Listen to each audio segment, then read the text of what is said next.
আও তিস তুষের আগুনের মতন খালি আমার খালি জ্বললেও জ্বললেও ওটা কি আরে আমি নিজেও জানি।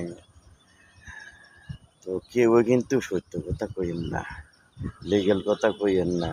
যেটা দেখার কথা এটা কইলে কিন্তু আপনারা কেউ কিন্তু ডাক দিত না, ঠিক আছে? কোনো দাওয়াত করতো না, কোনো এমপি মন্ত্রী আইলে আপনার লগে কেউ মারতো না। কি আরে জানেন না, সত্য কথার এখন বর্তমানে দাম নাই। আর সত্য কথা বললে আপনারা কেউ ভালোবাসতো না।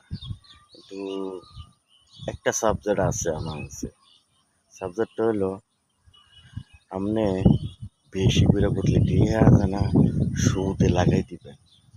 লাগাই দিলে আপনার যখন টিয়া বেশি হয়ে যাব, হয়ে গেলে গিয়া এরপরে একটা মোটর সাইকেল কিনবেন, একটা প্রাইভেট কার কিনবেন, একটা বাড়ি করবেন। কইরা যখন আপনি রাস্তাঘাটে চলবেন তখন আপনার আছে না এই দাওয়াত করব। এরপর বিভিন্ন জায়গায় অনুষ্ঠান হইলে যদি এমপি মন্ত্রীরা আইয়ে তা আপনার আছে না বাড়িতে আইয়া ফোন দিয়া কইয়া যাইব, না আইয়া নিজে মোটর সাইকেল দিয়ে কইয়া যাইব, বুঝেননি?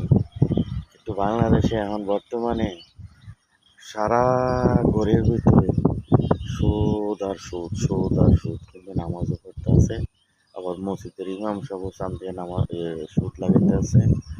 এরপরে সভাপতি মসজিদের কিন্তু সুদের টাকা লাগাইতে আছে, কিন্তু তারা কিন্তু সবাই ডাক দেয়।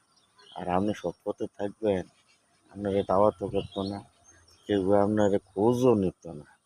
এটা সময় বর্তমান যোগ, ঠিক আছে?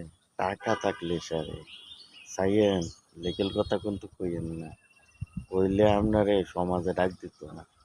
যত পারেন মিথ্যা কথা কইবেন, দেখবেন আপনি চেয়ারম্যান হইতে পারবেন, এরপরে মেম্বার হইতে পারবেন, কমিশনার হইতে পারবেন, মানে সব এমপি মন্ত্রী হইতে পারবেন, বুঝছেন? কিন্তু লিগেল কথা কইেন না।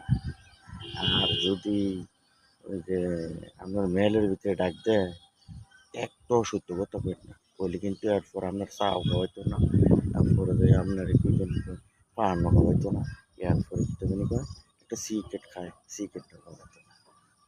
কিন্তু মিশা কথা কই গিয়া আছে না, বিচারটা করবেন, ব্যাপারটা ভালো আছে, ঠিক আছে? তো এখন বর্তমান যুগটা কি দেখ, কার লেগে নামাজ পড়েন, কার লেগে? কোনো লাভ নাই নামাজ পড়ে। সুদ আর সুদ, প্রত্যেক ঘরের ভিতরে সুদ, প্রত্যেক ঘরের ভিতরে সুদ।